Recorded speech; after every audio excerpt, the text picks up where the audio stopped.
Lotus Ayurveda India में आपका स्वागत है। मैं हूं उत्पल चौधरी। आज हम बात करेंगे सिंघाड़ा या कुट्टू का आटा वजन कम करने के लिए क्या ज़्यादा फायदेमंद है। तो आइए शुरू करते हैं आज का वीडियो। नवरात्रि शुरू हो चुके हैं। कई लोगों को इन पूरे 9 दिनों तक व्रत रखते हैं। व्रत के दौरान लोग गेहूं के आटे की बजाय अन्य तरह के आटे को खाते हैं, जिसे सात्विक और व्रत में खाए जाने वाले योग्य समझा जाता है। ऐसे ही 2 किस्म के आटे हैं, कुट्टू का आटा और सिंघाड़े का आटा। दोनों ही किस्म के आटों का अपना अपना महत्व है। जहां एक और कुट्टू का आटा खाने से वजन में पाचन शक्ति बेहतर होती है, बाल और त्वचा पर इसका अच्छा असर पड़ता है और भी कई तरह के फायदे मिलते हैं। वहीं सिंघाड़े के आटा विटामिन के का अच्छा स्रोत है। साथ ही इसमें कई तरह के मिनरल्स पाए जाते हैं जो मांसपेशियों को मजबूती देने में मदद करते हैं। इस तरह देखा जाए तो नवरात्रि में व्रत के समय इनमें से किसी भी तरह का आटे का सेवन किया जा सकता है।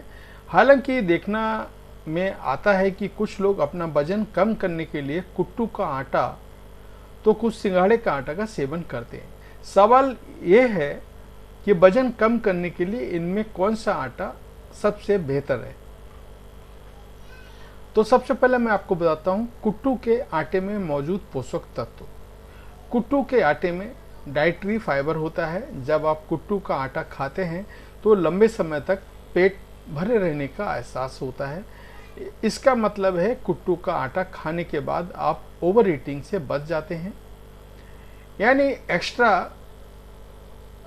आप कुछ नहीं खाते हैं। इसी तरह इसमें सिंघाड़े के आटे की तुलना में प्रोटीन भी काफ़ी मात्रा में होता है और इसमें ग्लाइसेमिक इंडेक्स भी कम होता है, जो ब्लड शुगर के स्तर को स्थिर बनाए रखने में मदद करता है। हालांकि सिंघाड़े के आटे की तुलना में इसमें कैलोरी काउंट थोड़ा ज़्यादा होता है।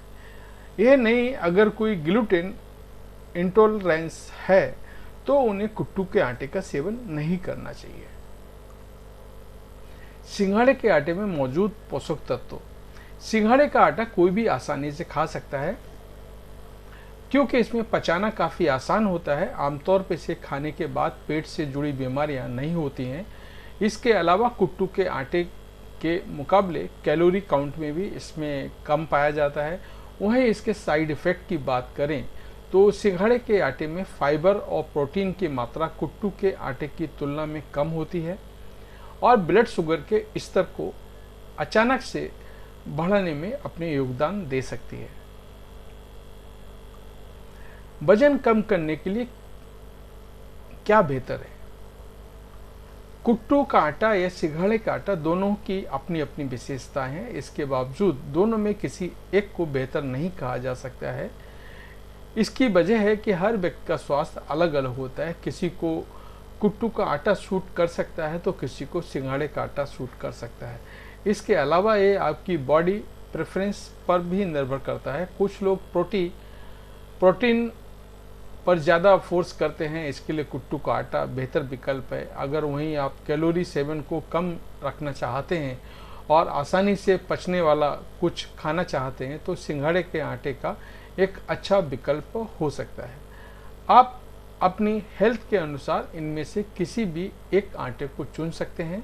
अगर एलर्जी या कोई हेल्थ कंडीशन है तो एक अपने किसी डॉक्टर से आप बात करके ही अगर खाएं। अगर कोई आपको दूसरी कोई बीमारी है या नहीं है मुझे नहीं पता, हम इस आटे के फ़ायदे नुकसान आपको बता रहे हैं।